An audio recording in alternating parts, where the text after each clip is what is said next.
तो और विलंब नहीं करते हुए, लेट वैसे ही हो चुका है आज, शुरू करते हैं हम लोग ना। सब लोग तो आ चुके हैं। जी सर। तो कल जो लिख रहे थे, दो चार पॉइंट और है, उसको हम लोग लिख ले फटाफट। एनरोलमेंट नंबर लिखने के लिए अब बहुत लिख सर आवाज दे चुके हैं नहीं ना। आ रही है। जो लोग नहीं दिए हैं वो एनरोलमेंट, जो लोग दिए हैं वो लोग।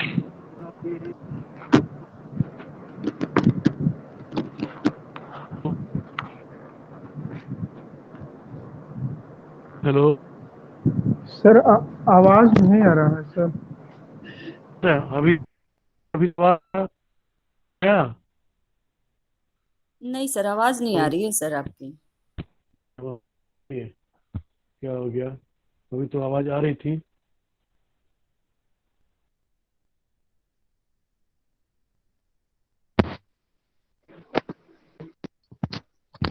हेलो। आ रही है सर। अब जी आवाज सर, अभी आ आ रही है। रहा जी सर, अभी आ रही है सर। अभी आ रही है तो अब आएगी। नेक्स्ट पॉइंट कल हम लोग लिख रहे थे, उसके आगे एक दो पॉइंट और है, उसको हम लोग लिख लेते हैं। नेक्स्ट पॉइंट लिखो। सिद्धों ने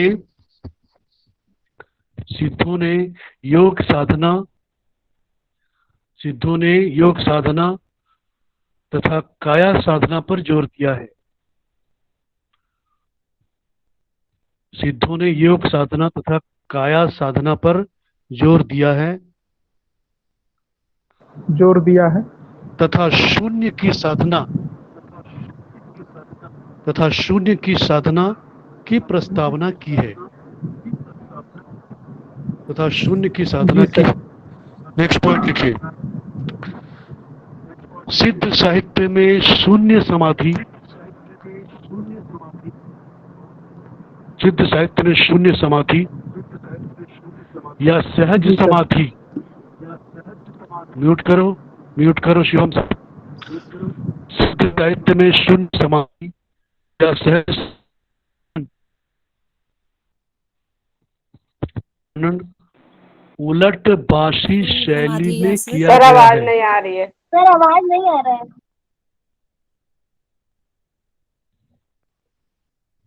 तुम लोग का नेटवर्क प्रॉब्लम होता है फिर। हेलो। सर सहज समाधि सर, इसके बाद सर। का वर्णन का वर्णन सर दूसरा पॉइंट बोल दीजिए सर, सुनाई नहीं पड़ा था। सिद्ध साहित्य में शून्य समाधि या सहज समाधि का वर्णन उलट पासी शैली में किया गया है।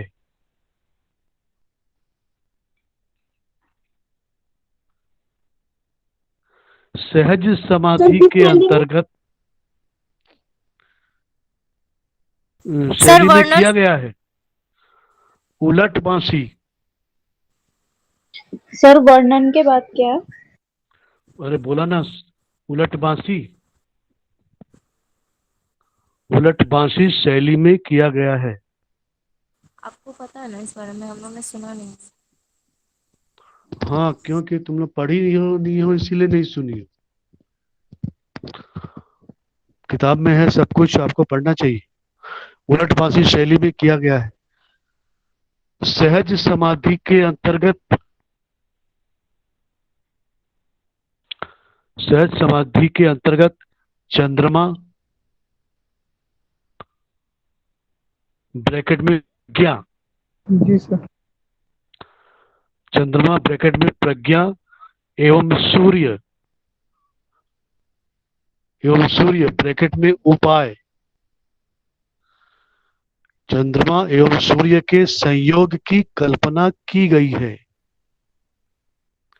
चंद्रमा एवं सूर्य के संयोग की सर कल्पना। सूर्य का ब्रैकेट में क्या बोले थे? उपाय उपाय। Okay sir, thank. अच्छा। नेक्स्ट पॉइंट, सिद्ध साहित्य के अंतर्गत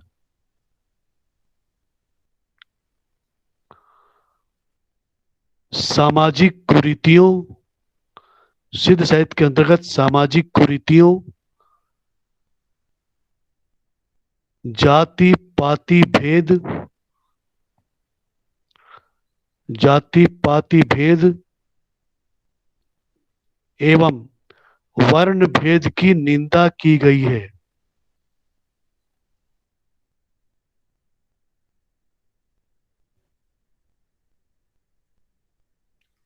देवताओं के प्रति अनास्था भाव, देवताओं के प्रति अनास्था भाव और पंडितों के आडंबर का खंडन किया गया है,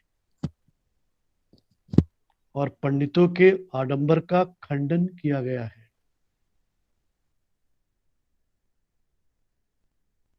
हो गया, लिखे? जी सर। जी सर। ये खत्म हुआ। बाकी आपके पास जो मटेरियल होगा, आपके पास जो किताब होगा, उसमें बाकी आप देखना। नेक्स्ट हेडिंग लिखो, नाथ साहित्य। थोड़ा इसको भी टच कर लेते हैं, फिर आज का पढ़ेंगे नाथ साहित्य। तो उसमें फिर तुम्हारा क्या वही ये आदिकाल ही चल रहा है। उसमें सिद्ध के बाद नाथ संप्रदाय के लोग आते हैं, और ये सहज ज्ञान से निकला हुआ है। तो वहां लिखो, महायान से वज्रयान, वज्रयान से सहजयान, महायान से वज्रयान, वज्रयान से सहजयान।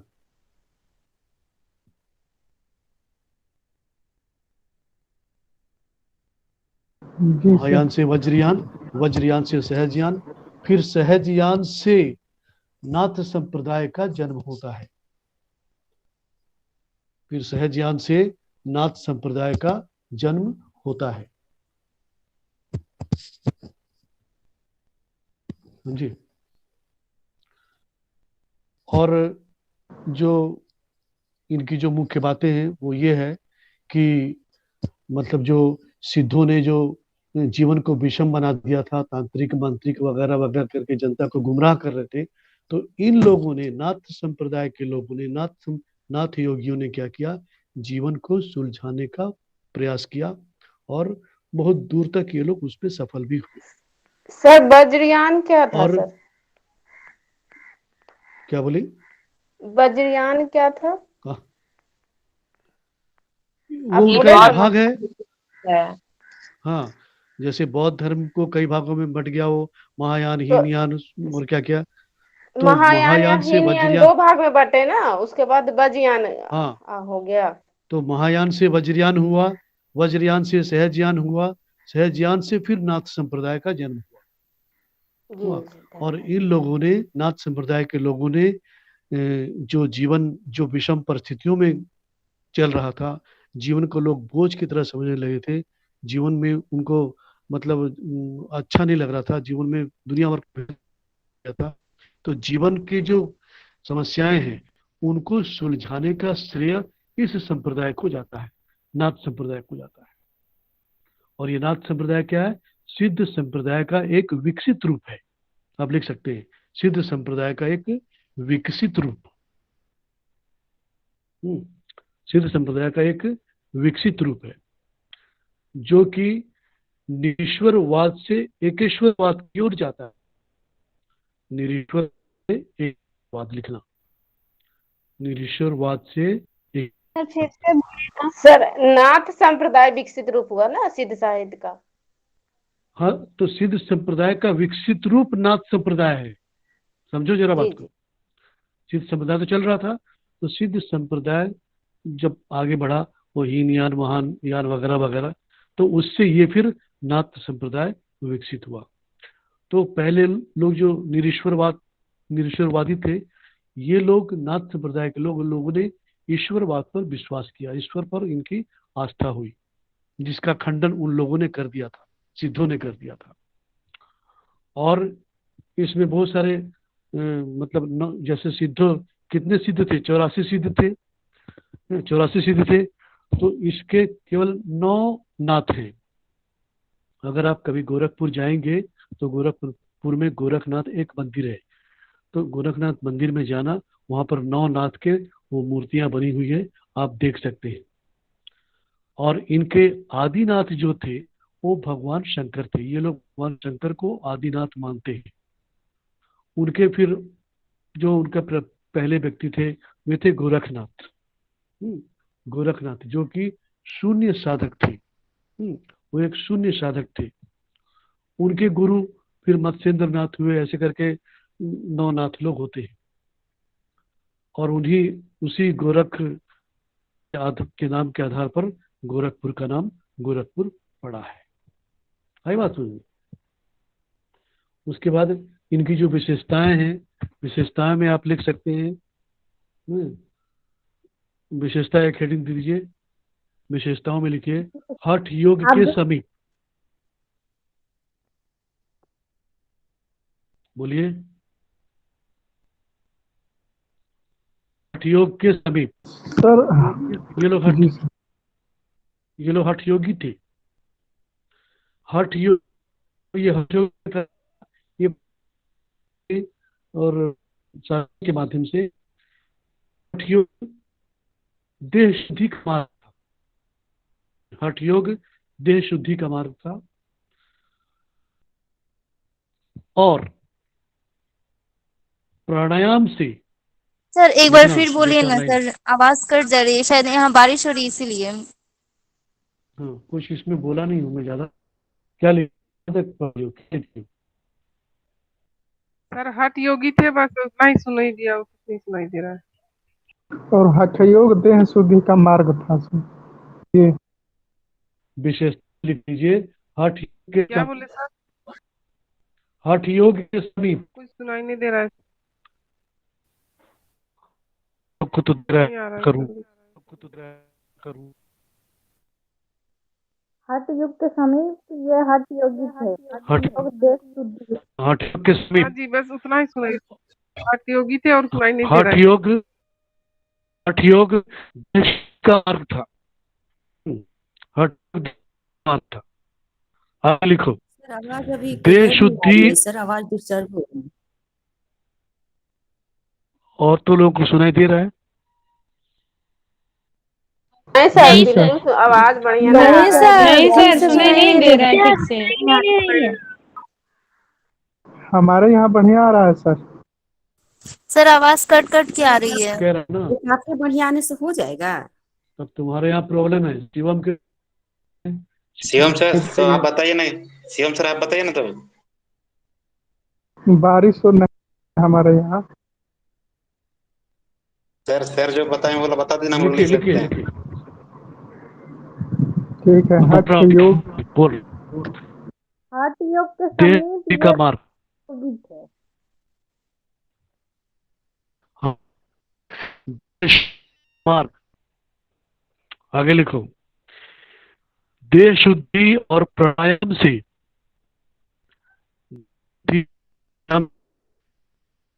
मन का लेने के पश्चात सॉरी सर, आवाज नहीं आ रही। से मन को, सर पता नहीं क्या हो जाता है तुम लोगों को, आज नेटवर्क प्रॉब्लम है। हेलो। क्या बारिश हो रही है क्या सर? सर बिल्कुल आवाज ही नहीं आ रही आपका। यहाँ तो ठीक, और भी दिख 3 4 ठो। कुछ प्रॉब्लम हुआ, कितना बार वो निकाल के घुसा चुका। Hello hello hello. जी सर बोलिए, आ रही जी है। सर, अभी आ रही है। हाँ, तो ऐसे ही है, क्या करें। देह शुद्धि और प्राणायाम से मन को एकाग्र कर लेने के पश्चात साधक समाधिस्थ होता है।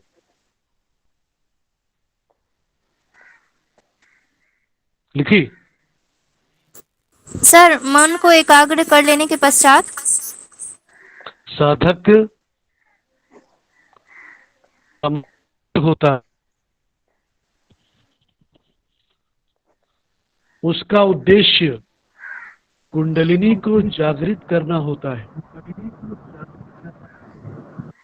सर एक उसका बार उद्देश्य एकाग्र करने के के बाद सुनाई नहीं दिया।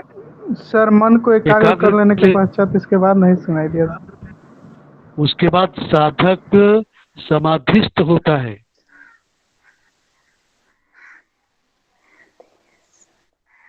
वह साधक समाधिस्थ होता है। जी सर। हेलो, हाँ हाँ जी सर। सुनाई दे रहा अभी? हाँ जी सर। जी सर। जी सर सुनाई दे रहा है। जी सर। हाँ वो नेटवर्क है, उसमें हम लोग क्या कर सकते हैं? ना तुम कुछ कर सकती है ना मैं कुछ कर सकती जी सर। हूँ। ये ऑनलाइन क्लास की ये सबसे बड़ी दुर्बलता है। खैर आगे लिखिए। उसका उद्देश्य कुंडलिनी को जागृत करना होता है।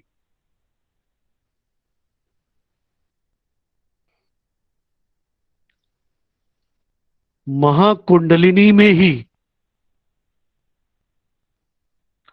सर दलील हाथ कुंडलिनी चलाइए। क्या होता है? आप लिखिए तो पहले, उसके बाद बात करेंगे। उसका उद्देश्य कुंडलिनी को जागृत करना होता है। महाकुंडलिनी में ही व्याप्त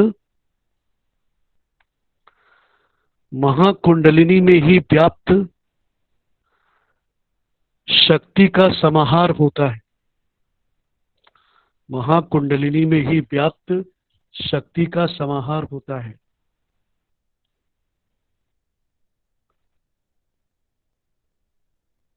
घट के भीतर 6 चक्रों की कल्पना की गई है। घट के भीतर 6 चक्रों की कल्पना की गई है।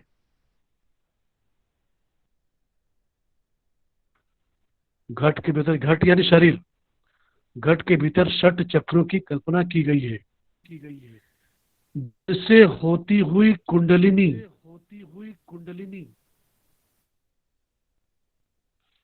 जिनसे होती हुई कुंडलिनी ब्रह्मरंध्र तक, कुंडलिनी ब्रह्मरंध्र तक पहुंचकर,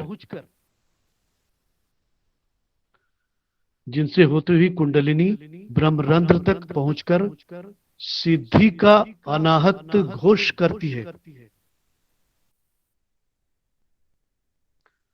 जिनसे होती हुई कुंडलिनी ब्रह्मरंध्र तक पहुंचकर सिद्धि का अनाहत घोष करती है, यानी सिद्धि प्राप्त हो जाती है उस समय। इस प्रकार नाथ संप्रदाय में ईश्वर प्राप्ति की साधना, इस प्रकार नाथ संप्रदाय में ईश्वर प्राप्ति की साधना अंतः साध्य है। इस प्रकार नाथ संप्रदाय में ईश्वर प्राप्ति की साधना अंतः साध्य है।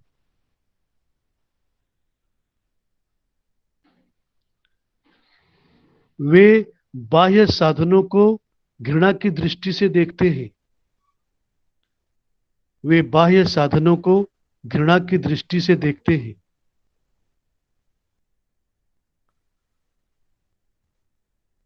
पुस्तक विद्या और वेद शास्त्र को व्यर्थ ठहराया है।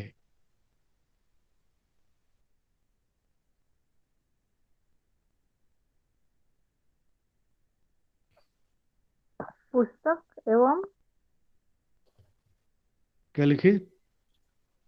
पुस्तक एवं वेद शास्त्र, पुस्तक विद्या और वेद शास्त्र के अध्ययन को व्यर्थ ठहराया है।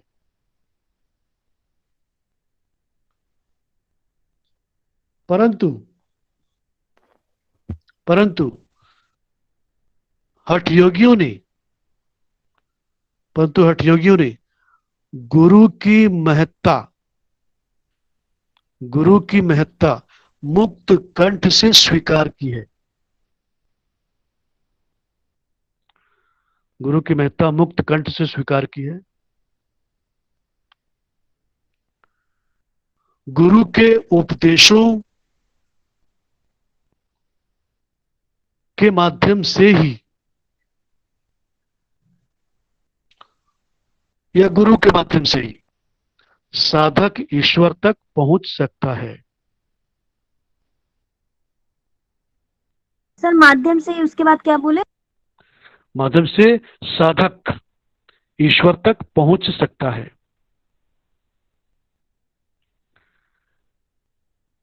इस पद का अधिकारी अवधूत ही हो सकता है।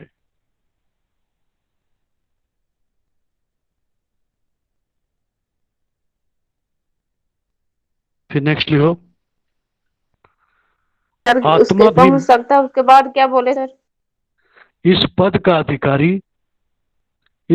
अधिकारी अवधूत ही हो सकता है।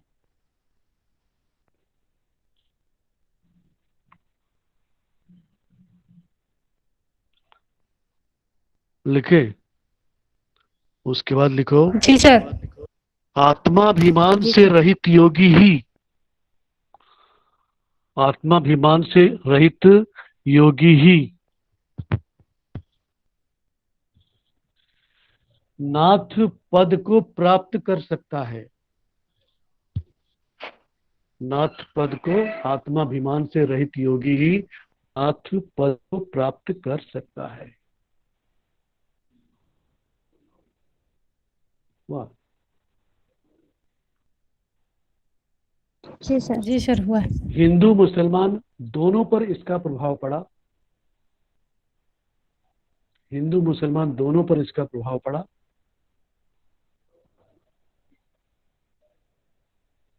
इन्होंने एकेश्वरवाद को महत्व दिया। एकेश्वरवाद को महत्व,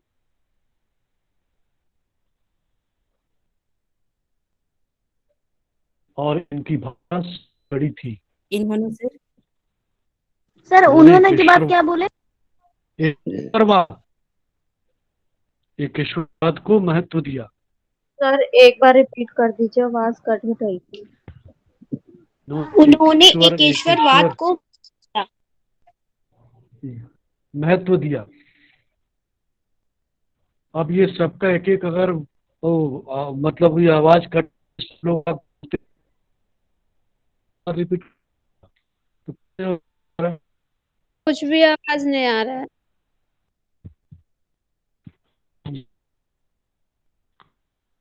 किसी को हाँ जी सर, किसी को नहीं बिल्कुल आवाज नहीं आ रहा। सर आवाज नहीं आ रहा है। आवाज नहीं आ रही है। आवाज। हेलो। हाँ सर आवाज कट रहा है। हाँ सर आवाज नहीं आ रही है। क्या करूं?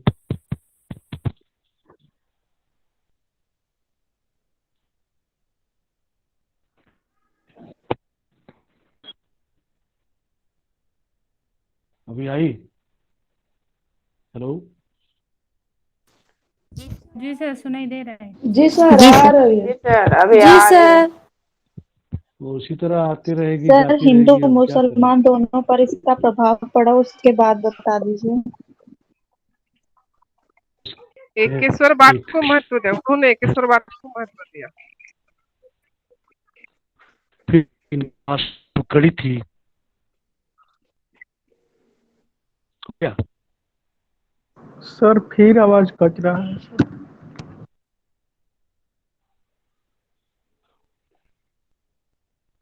अच्छा लिखो।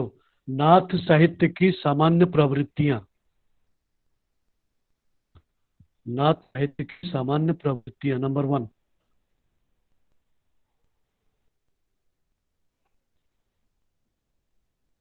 वहां लिखे। जी सर। जी सर। जी सर। नंबर 1, नाथ साहित्य क्या? शून्य की साधना पर जोर दिया गया। नंबर 1, शून्य की साधना पर जोर दिया गया।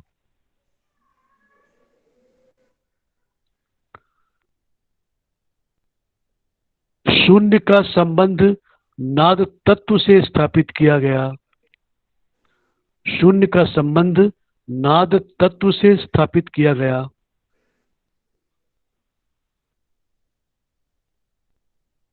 उसके माध्यम से शिव और पार्वती की कल्पना की गई।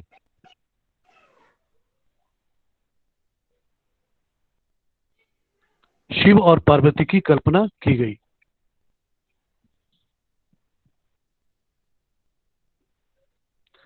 अच्छा, ये नाद तत्व फिर क्या है पता है? एक शब्द आ रहा है इसमें, नाद तत्व। ये नाद तत्व क्या होता है?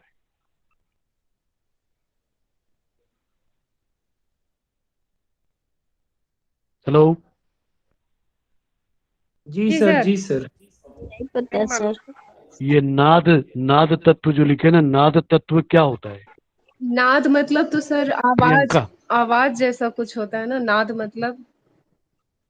अच्छा अच्छा अच्छा, प्रियंका। नहीं सर, नहीं ममता। पता है सर। रा-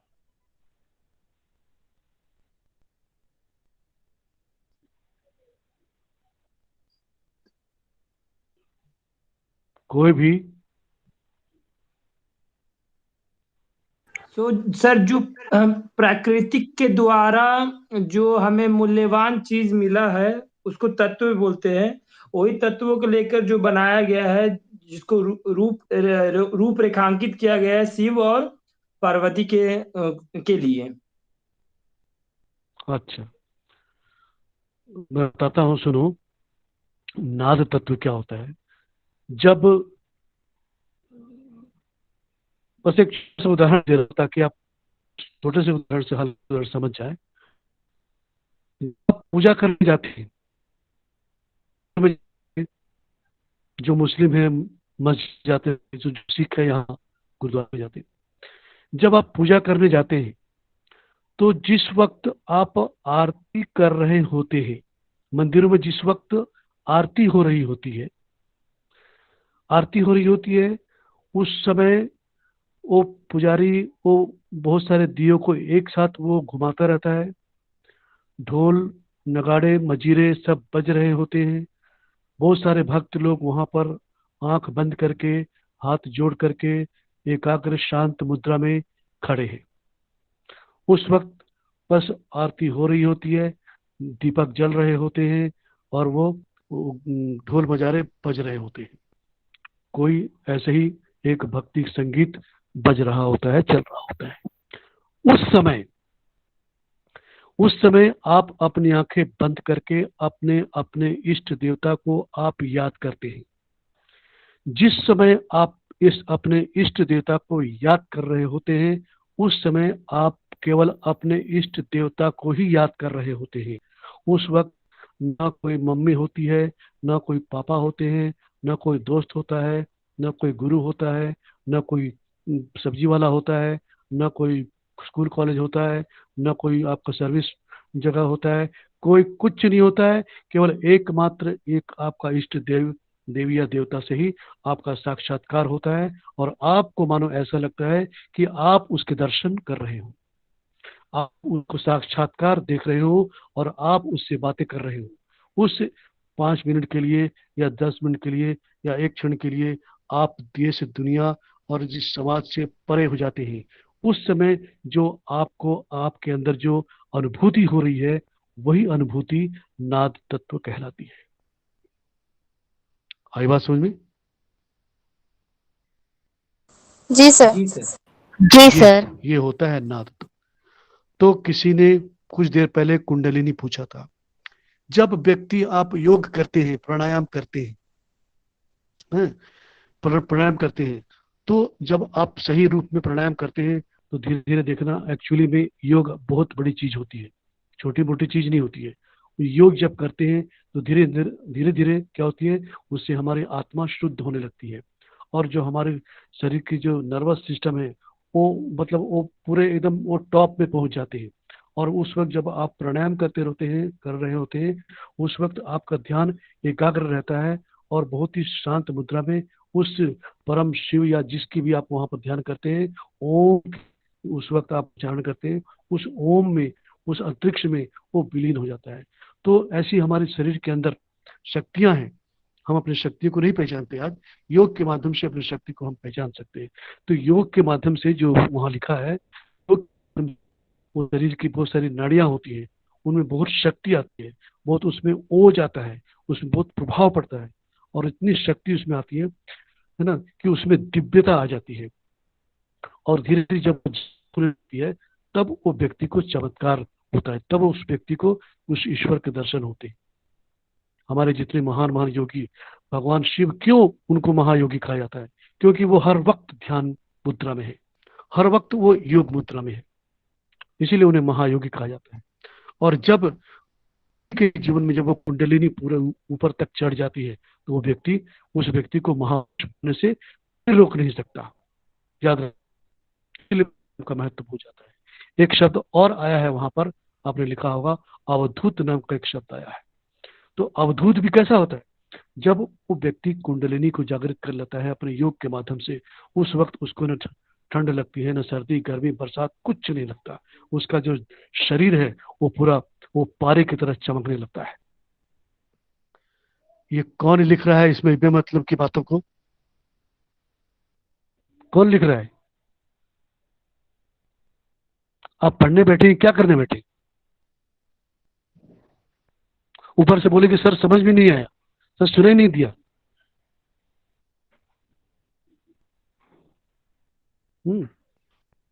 सर सुनाई नहीं, सर समझ में नहीं, रिपीट कर दीजिए। आगे पट्टू, नाथ साहित्य में समझ आप लोग को कुछ जरूरत नहीं पड़ेगी, आप खाली लिखते रहिए बस। नाथ साहित्य में सहज समाधि का भी वर्णन होता है। आगे लिखो, नाथ साहित्य में सर अवधूत के बारे में बता रहे थे। आगे बढ़िए, बहुत लिखना है। नाथ साहित्य में सहज समाधि का भी वर्णन होता है।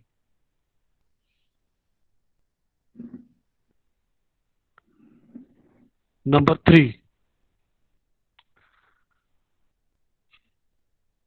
3, नाथ पंथियों ने अचेतन मन की उपमा, नाथ पंथियों ने अचेतन मन की उपमा मृग से दी है।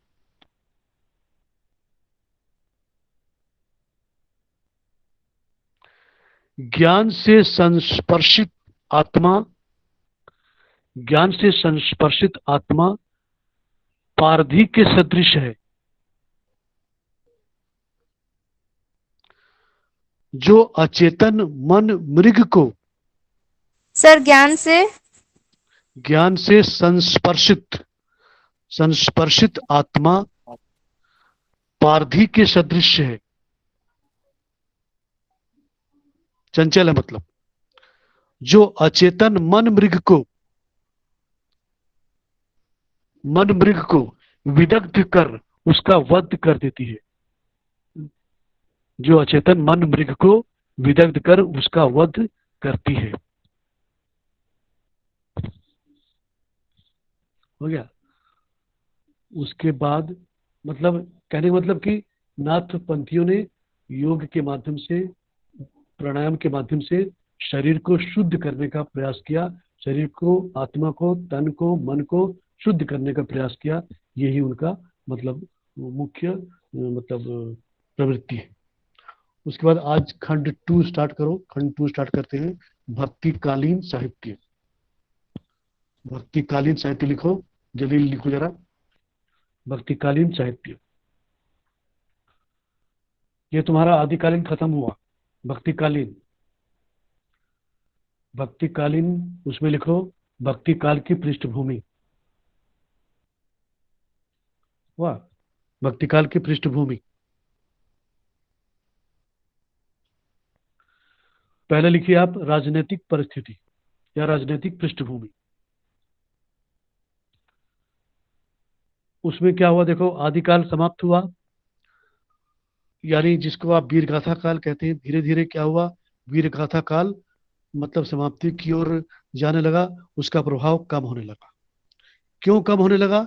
क्योंकि उसके बाद धीरे धीरे मुस्लिम शासक, मंगोल शासक, मुसलमान शासक विदेशों से हमारे देश में आने लगे। तो उसमें लिखो मुस्लिम सत्ता की प्रतिष्ठा होने लगी, मुस्लिम सत्ता की प्रतिष्ठा होने लगी, वीरगाथा काल समाप्त होने लगा। लिखे हिंदू राजा पराजित होने लगे, हिंदू राजा पराजित होने लगे।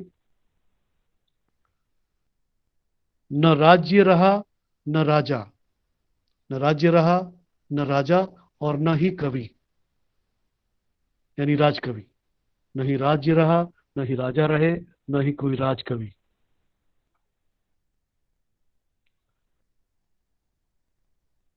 एक बार रिपीट कर मुसलमान न राज्य रहा, न राजा रहे, न ही राजकवि। लिखी? जी सर। उसके बाद जी तो क्या हुआ, मुसलमान शासक पूरे देश में फैलने लगे, मुसलमानों का विस्तार होने लगा, वे अपने धर्म का प्रचार करने लगे। मुसलमानों का विस्तार होने लगा, वे अपने धर्म का प्रचार करने लगे।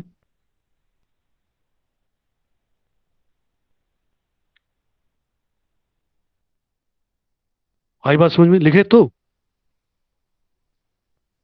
जी सर। अच्छा, थोड़ा समझ लेते हैं। तो अब क्या हुआ, मुसलमानों ने अपना पूरा जोश खरोश के साथ पूरे देश पर अधिकार जमा लिया। धीरे धीरे उनका प्रभाव बढ़ता जा रहा था। वो कन्नौज, ग्वालियर इलाका जो पूरा पश्चिम भारत है, अब इधर हिंदुओं इधर उथल पुथल मचने लगी, उनकी मतलब स्थिति खराब होने लगी कि भाई हमारे देश में ये लोग कहाँ से प्रवेश कर गए। और तब उन्होंने तलवार हार चुका था आदिकाल में, इसीलिए तलवार को छोड़ करके उन्होंने उनसे के लिए, उसको परास्त करने के लिए अध्यात्म साधन बनाया। किसको साधन बनाया? किसको साधन बनाया? आध्यात्म। सर सुनाई नहीं दिया। आध्यात्म को साधन, सर मतलब हिंदुओं ने जब देखा कि मुसलमान शासक पूरे देश में फैल रहे हैं, उनका राज्य स्थापित होते जा रहा है, तब उन्होंने क्या किया, युद्ध के बदौलत उसके बजाय उन्होंने आध्यात्मिकता को स्थान दिया, आध्यात्मिकता को चुना उनसे बदला लेने के लिए या उनको यहाँ से हटाने के लिए। और तब जब उन्होंने आध्यात्मिकता को चुना, तब वहां से भक्ति काल का आरंभ हुआ। और रामचंद्र शुक्ल अपनी पुस्तक में क्या लिखते हैं, वो यही लिखते हैं कि जब चारों तरफ देश में अंधेरा छा गया, चारों तरफ लोगों के सामने कोई रास्ता नहीं बचा, कोई उपाय नहीं बचा, युद्ध में भी काम नहीं हुआ, है ना, कुछ भी, इधर तांत्रिक मांत्रिक लोग बढ़ रहे थे, कोई फायदा नहीं हो रहा था, तब एकमात्र हमारे पास एक ही रास्ता होता है। जब आपके पास चारों तरफ अंधेरा ही अंधेरा, कोई मार्ग नहीं बचे, कोई रास्ता नहीं बचे, तब एक ही रास्ता बचता है। वो रास्ता कौन सा होता है? भक्ति का मार्ग सर, भक्ति का ईश्वर का ईश्वर भक्ति का। अध्यात्म का। और तब वहीं से भक्ति काल का प्रारंभ होता है। लिखो धार्मिक परिस्थिति, और ये अभी हम पृष्ठभूमि पढ़ रहे हैं। धार्मिक परिस्थिति, बौद्ध धर्म विकृत हो चला, बौद्ध धर्म विकृत हो चला, हीनयान, महायान, वज्रयान, तांत्रिकता बढ़ने लगी। हीनयान, ये सब अपने हिसाब से लिख लेना, हीनयान, महायान, वज्रयान, और फिर तांत्रिक बढ़ने लगे। अश्लीलता का प्रचार होने लगा, अश्लीलता का प्रचार होने लगा।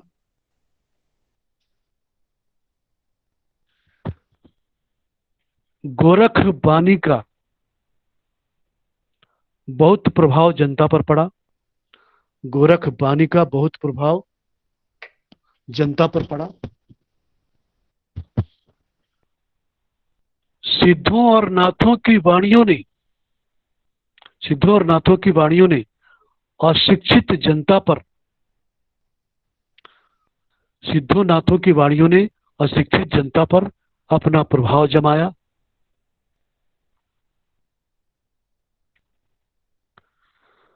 गोरखनाथ यानी गोरखनाथ ने योग को जगाया। गोरखनाथ ने योग को जगाया, भोग को मिटाकर।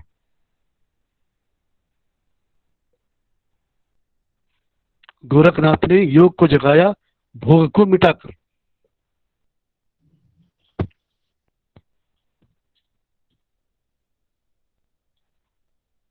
अच्छा, यहाँ एक बात मैं बताना चाहता हूँ आपको। आपने योगी आदित्यनाथ का नाम तो सुना ही होगा। जी सर, जी सर। जी सुने हो सर। ना, योगी आदित्यनाथ। तो वो, इसको उतना छोटा आदमी मत समझना। ये योगी आदित्यनाथ उसी 9 नाथ के बाद जो और भी कई नाथ होंगे, उसमें से एक नाथ योगी आदित्य नाथ भी है, समझे। वो उनका मूल नाम कुछ और है, लेकिन क्योंकि उन्होंने नाथ संप्रदाय को अपनाया, इसीलिए उनका जो मतलब धार्मिक नाम हो गया योगी आदित्यनाथ, समझे। तो उनके अंदर भी वो सारी बातें हैं, इसलिए उनकी वेशभूषा देखो, उनकी वाणी में देखो कितना ओज होता है। और वो रात 3 बजे उठते हैं, उसके अपना सब कुछ कर करा के वो गायों के मतलब गायों को वो खिलाते पिलाते हैं, और उसके बाद वो धीरे उसके बाद फिर उनकी सुबह होती है। बहुत योग और तब जाके इतने ऊंचे पद पर वो पहुंचे। वो किसी से डरने वाला आदमी नहीं है वो। क्यों? क्योंकि उसके अंदर उन्होंने वाली भावना उन्होंने तरह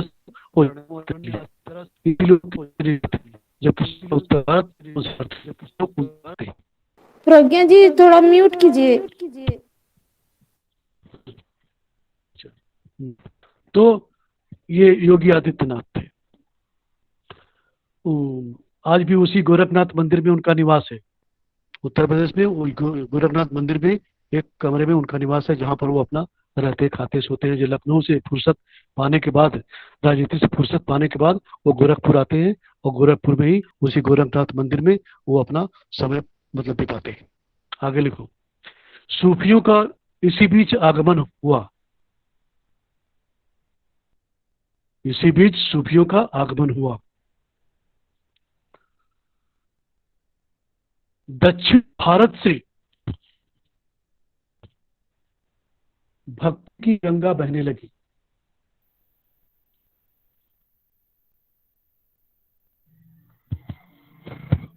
सर्वप्रथम रामानुजाचार्य ने सगुण दक्षिण भारत से भक्ति की गंगा बहने लगी।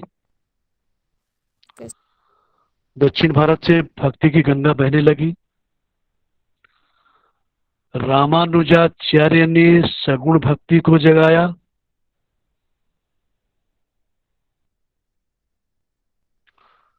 ये इंपॉर्टेंट है। रामानुजाचार्य ने सगुण भक्ति को जगाया। फिर नीचे लिखो, रामानंद ने राम भक्ति को जगाया।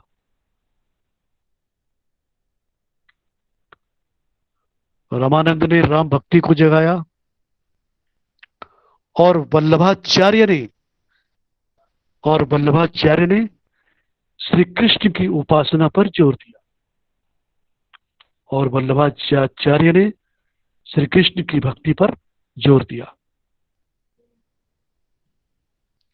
इस प्रकार राम और कृष्ण की भक्ति आगे बढ़ने लगी। समझे। उसके बाद लिखो सामाजिक परिस्थिति।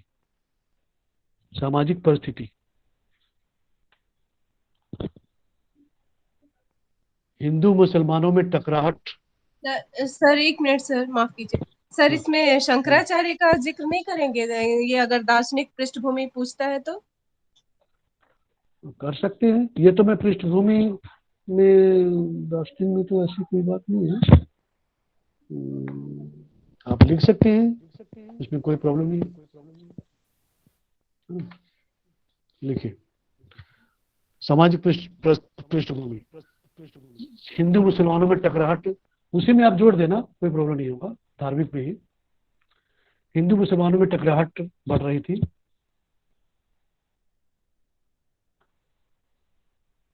जाति व्यवस्था टूटने लगी।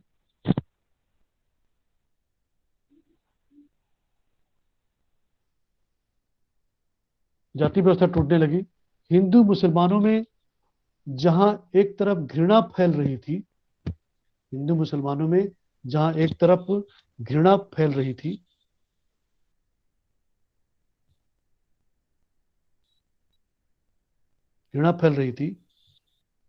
वहीं दूसरी ओर सामाजिक स्तर पर भी आदान प्रदान हो रहे थे। सामाजिक स्तर पर आदान प्रदान हो रहे थे मतलब क्या, एक दूसरे के समारोहों में लोग जाते थे, भाग लेते थे। विवाह भी कहीं कहीं विवाह भी उनके अंदर होता है, ये भी देखने को मिलता था। धर्म, कला, काव्य सब पर अच्छा और बुरा दोनों प्रभाव पड़ा इस समय, यानी परिस्थिति बदल रही थी। मुगलों ने जमींदारी प्रथा पुनः आरंभ कर दी।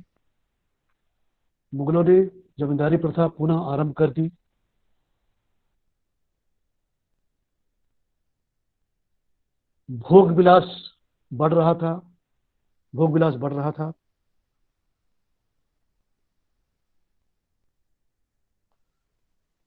देश की जनता निर्धनता और अभाव में जी रही थी।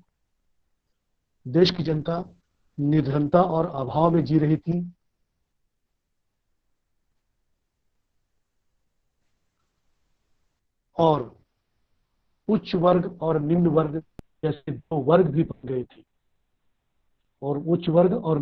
जैसे दो वर्ग भी बन गए थे।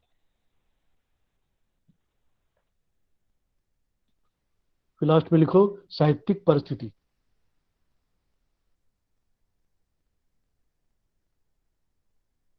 संस्कृत साहित्य, गद्य, पद्य, मतलब संस्कृत में गद्य और पद्य दोनों लिखा जाने लगा। कविताएं जो लिखी गई वे प्रबंध में भी लिखी गई और मुक्तक में भी लिखी गई। प्रबंध यानी महाकाव्य, मुक्तक यानी छोटे छोटे दो पंक्तियों में मुक्तक के रूप में। फिर इसी बीच सर कविताएं वाला लाइन रिपीट कर दीजिए। कविताएं मतलब कविताएं जो थी वो प्रबंध भी लिखे गए और मतलब मुक्तक में भी लिखे गए, यानी बड़े बड़े महाकाव्य भी लिखे गए और छोटे छोटे काव्य भी लिखे गए। पहले इसी बीच कबीरदास, सूरदास और तुलसीदास का आगमन होता है, जिनके बारे में आप लोग अच्छी तरह से जानते हैं। हम उनकी चर्चा हम आगे करते रहेंगे। ऊपर लिखो भक्ति काल की सामान्य प्रवृत्तियां।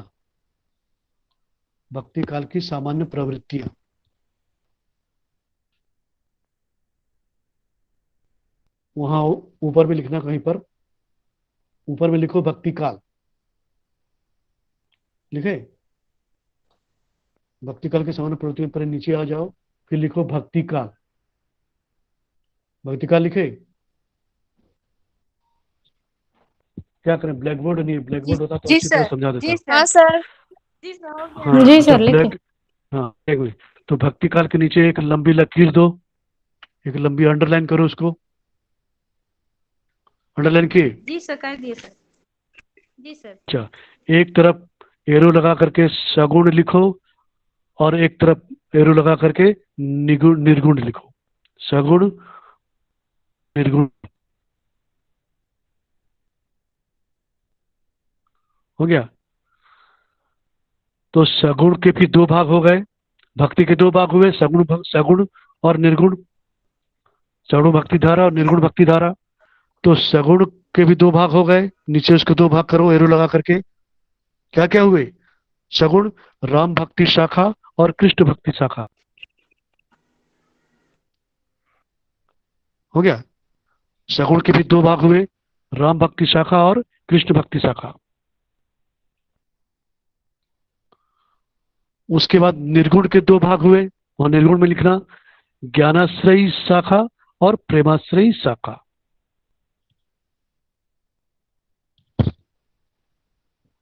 ज्ञानाश्रयी, प्रेमाश्रयी ना सर? हाँ, प्रेमाश्रयी शाखा। तो ये दोनों ही संत लोग दोनों में, निर्गुण में संत लोग आते हैं, इसीलिए इसको संत काव्य भी कहा जाता है। ज्ञानाश्रयी शाखा और प्रेमाश्रयी शाखा। लिखे? जी सर। जी सर।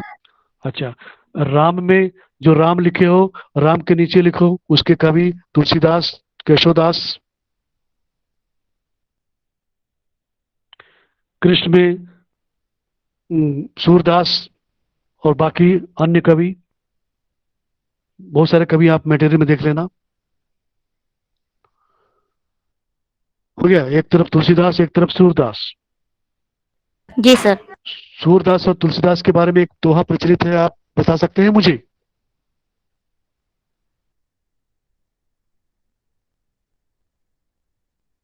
सूरदास और तुलसीदास के बारे में एक दोहा बहुत ही प्रचलित है, आपको मालूम होना चाहिए। कोई भी बता सकता है महापुरुष? जी सर। बताइए। सुर सुर तुलसी शशि। उसके बाद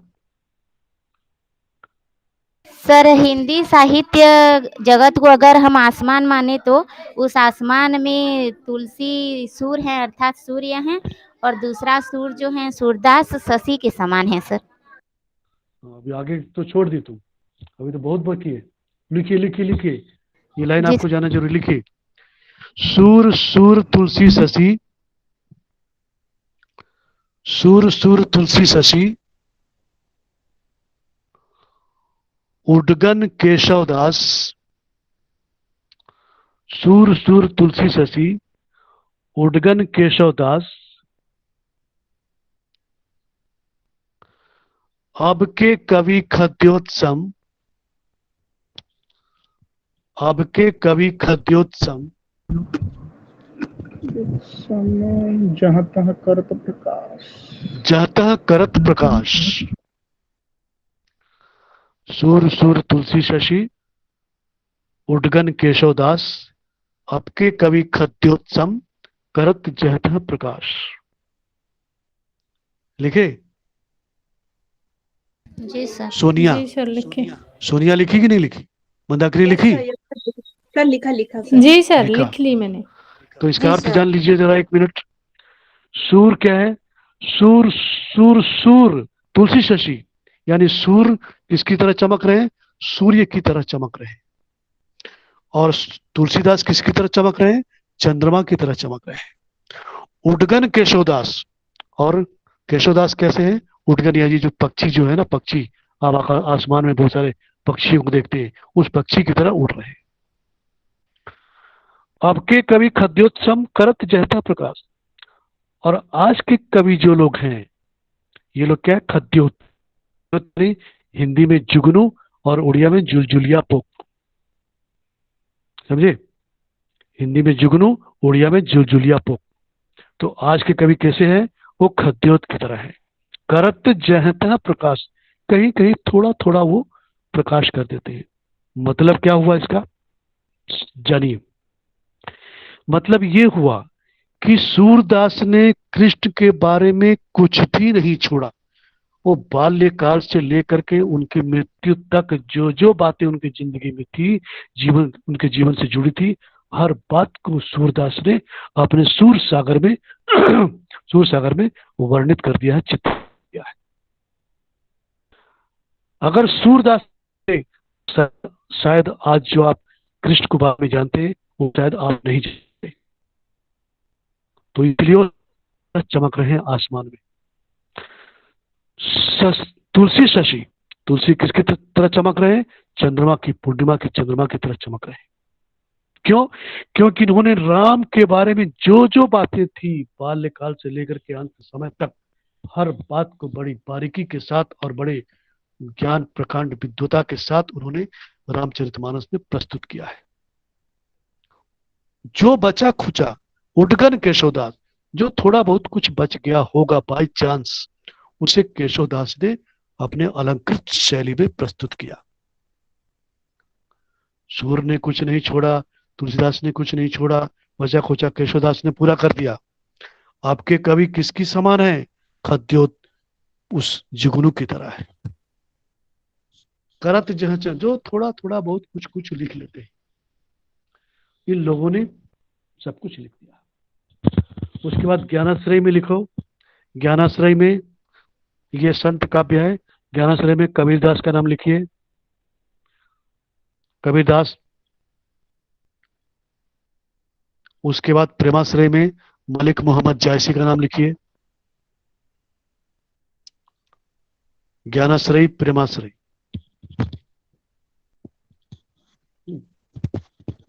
ज्ञानाश्रय, प्रेमाश्रय। तो ये ज्ञानाश्रय प्रेमाश्रय का मतलब समझ लेते हैं आप क्वेश्चन पूछ सकते हैं कि भाई ये भक्ति काल में ये ज्ञानाश्रय और प्रेमाश्रय का क्या मतलब हुआ। क्वेश्चन दिमाग में आएगा ना, प्रश्न दिमाग में आएगा कि ये राम और कृष्ण समझ में आ रही बात, लेकिन ये ज्ञानाश्रय और प्रेमाश्रय और ये भक्ति, ये क्या बला है। तो बात ये है, में ज्ञान किया जाता था और प्रेमाश्रय में ज्ञान के द्वारा प्रभु की उपासना और एक प्रेम के द्वारा, प्रेम के मार्ग से प्रभु की उपासना। हाँ ठीक है, इसमें यहाँ पर प्रेम मार्गी और ज्ञान मार्गी भी कहा। हाँ वही है, ज्ञान मार्गी और प्रेम मार्गी भी कहा जाता है। हाँ वही है, वही सेम चीज है। जो जिस तरह लिख सका, पढ़ना आपको दोनों है। तो यहाँ पर ज्ञान के माध्यम से भक्ति की बात कही गई है और वहां पर प्रेम के माध्यम से भक्ति की बात कही गई है। गुरु गोविंद दो खड़े काके लागू पाए, बलिहारे गुरुदेव की जो गोविंद बताया कबीरदास ने कहा। ये जानते हैं आप अच्छी तरह से, जानते हैं ना? जी सर, जी सर। एक दोहा कबीर का और है, एक दोहा कबीर का और है कि गुरु गोविंद दो एक हैं। गुरु गोविंद दो एक हैं, दूजा सब आकार, आपा मेटे हरि भजे तब पावे दीदार। कबीरदास ने क्या कहा, ज्ञान की बात क्या बताई, गुरु और गोविंद दोनों क्या है, एक है। एक तरफ वो कहते हैं कि गुरु गोविंद दो खड़े काके लागू पाए, भाई किसको पहले नमस्कार करूं, पहले किसको नमस्कार करने के लिए बोलते हैं, नमस्कार करने के लिए बोलते हैं, पहले किसको प्रणाम करने के लिए बोलते हैं, पहले किसको, गुरु को सर। ठीक ठीक ठीक।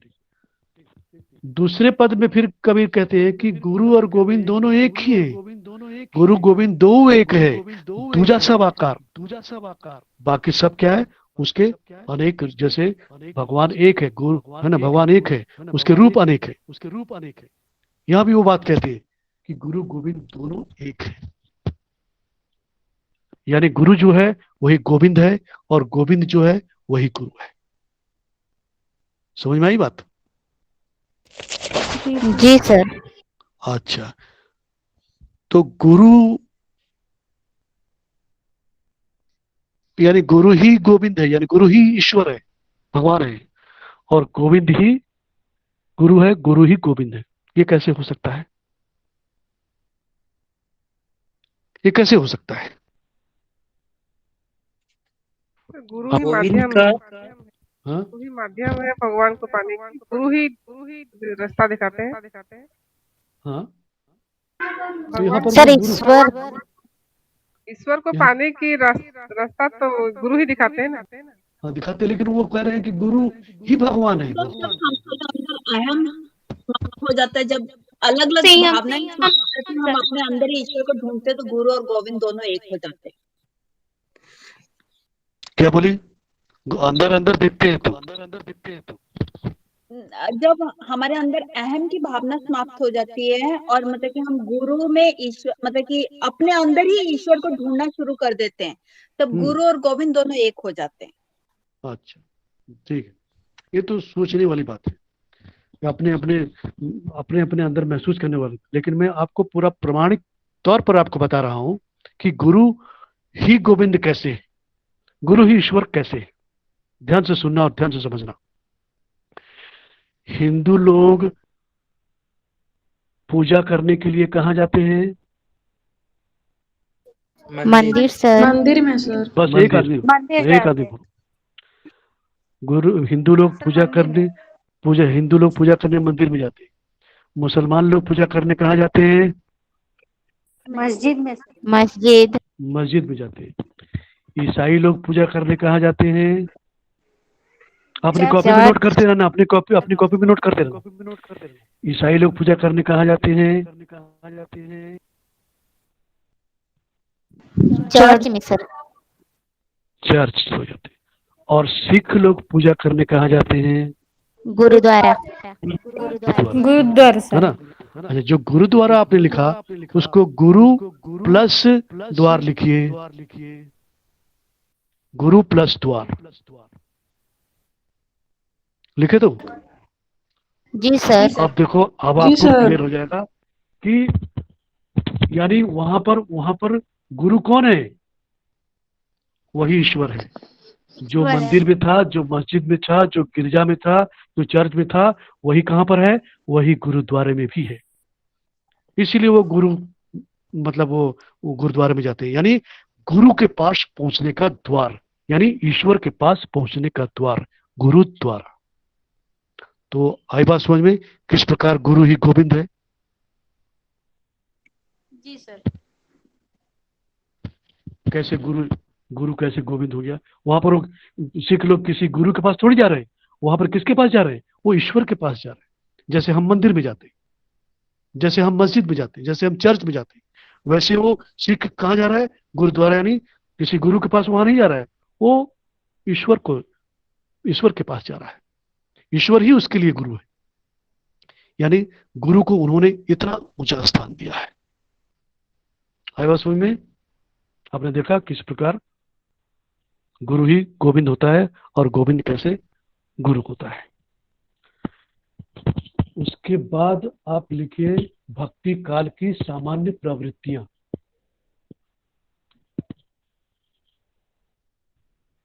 नंबर 1। सर 5:30 तक है क्या क्लास? नहीं, जब तक चल रहा है चलने देते हैं, क्योंकि थोड़ा लेट हो गया ना। कि बंद करेंगे? बंद करते हैं सर। कल फिर नहीं सर। नहीं सर मैंने पूछा बंद नहीं करना सर। हाँ, जब तक चल रहा चलने दो। हेलो। जी सर। हाँ, चलने दो। Yes sir. अगर आप बोर नहीं हो रहे तो मेरे पास तो समय ही समय है। नहीं सर, हम बोर नहीं हो रहे हैं। चलो, बोर होंगे भी नहीं, इसलिए तो आपको फोन करके पूछते रहते हैं अपने डाउट्स।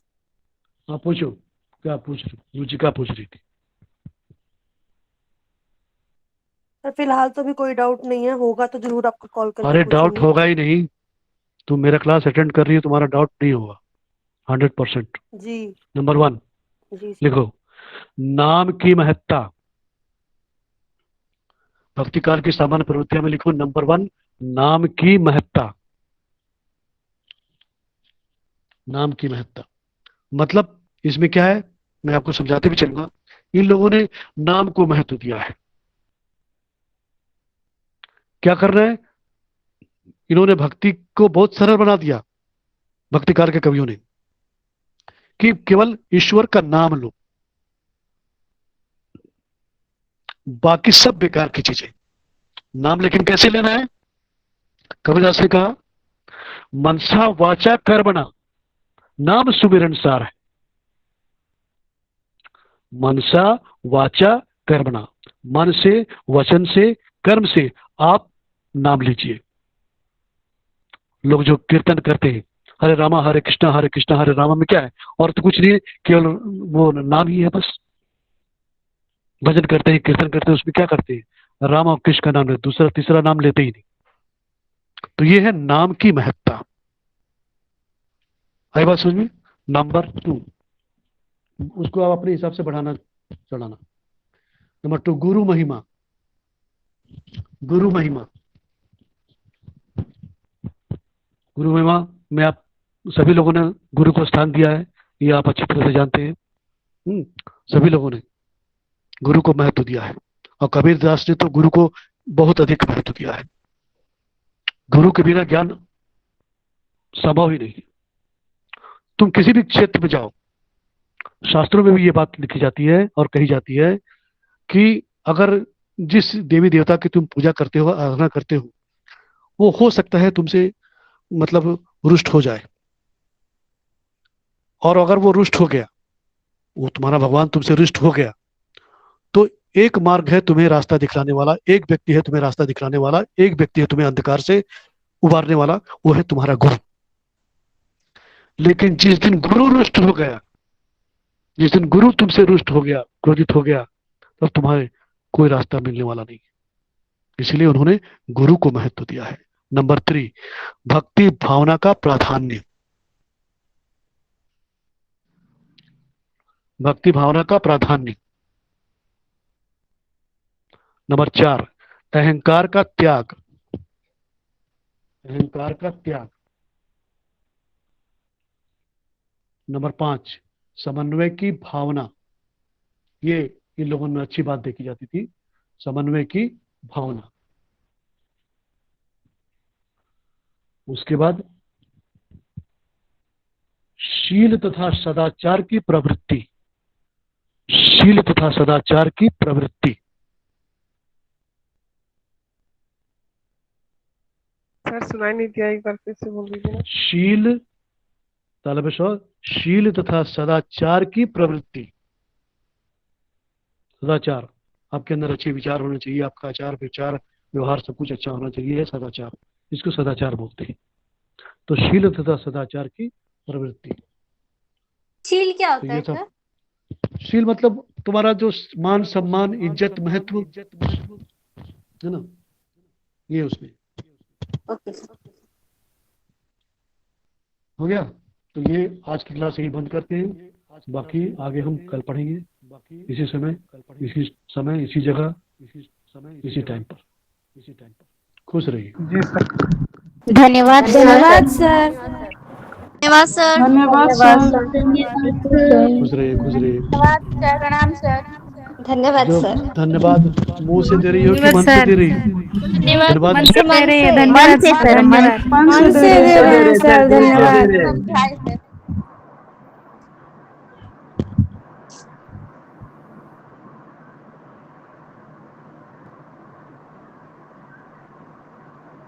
मेरा स्टार्टिंग का छूट गया था, मैं काफी लेट ज्वाइन हुई हूँ, कोई मेरे को बता सकता है?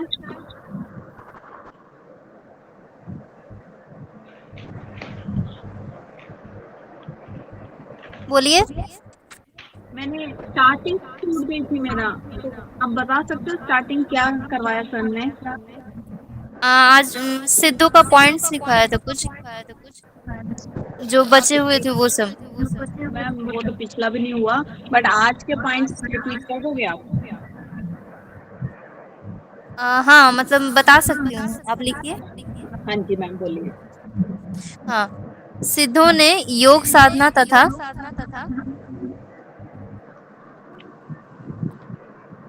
जी काया साधना पर कौन सी साधना? योग साधना एवं काया साधना, काया ओके हाँ, काया साधना पर जोर दिया है तथा हाँ जी मैम। शून्य की साधना की प्रस्तावना की है।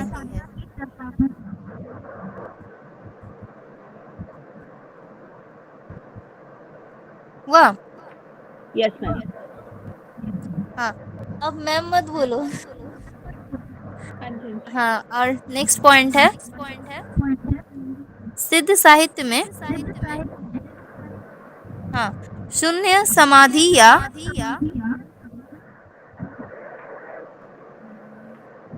सहज समाधि का वर्णन उलट बांसी शैली में किया गया है।